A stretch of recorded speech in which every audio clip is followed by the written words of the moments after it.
big content, first and foremost, at the simplest level, it's just the fact that in the past, I can't remember, I think Adweek had a stat the other day, I think it was 95% of video on the web was repurposed.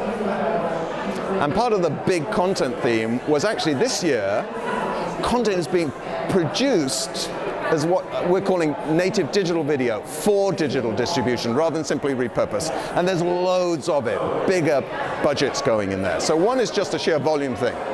The other one does tie in a little bit with big data, because big data, all that data we now have, what are you going to do with it?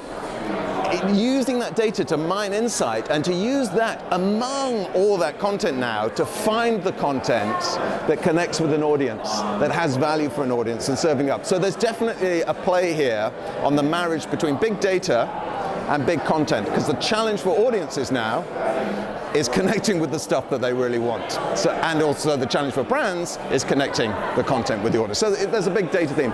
Other themes are, as more and more native digital video is produced, it's less and less about the fart being lit on YouTube or the dog on a skateboard. There's more original programming, and that with it means longer formats, as well as just the sort of clip or the viral. So part of the big is the fact that, yeah, there's bigger productions. And certainly, you know, big means big audiences. We're talking audiences that exceed the audiences of network TV. It may not be everyone all at once, but the viewing figures for content now are, you know, are huge. Finally, the other sort of big content theme is there are bigger and bigger expectations from brands that content will drive their business, will be connected to their key performance indicators, and start to earn them long-term audiences. So you know, so the whole raft of themes around big. Part of the challenge is finding the good content in that big sea of content being created. You know, we talk a lot about paid, earned, and owned media. Bullshit. All media now must be earned, whether you're paying for it or not. Whether it's an advertising unit or format or not. What is that media doing? What is that content doing to earn attention and create value for the audience? Because it is so easy for the viewer to edit out your message now. You have to work harder. So where does advertising and messaging at and interrupting what someone's watching or doing end?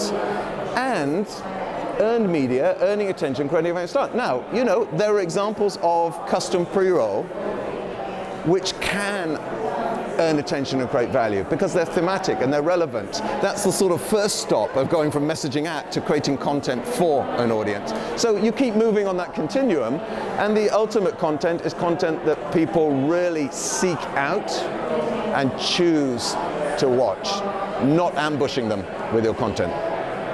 All this, all the opportunity opened up the technology would be nothing if quality content was now not being produced for digital distribution.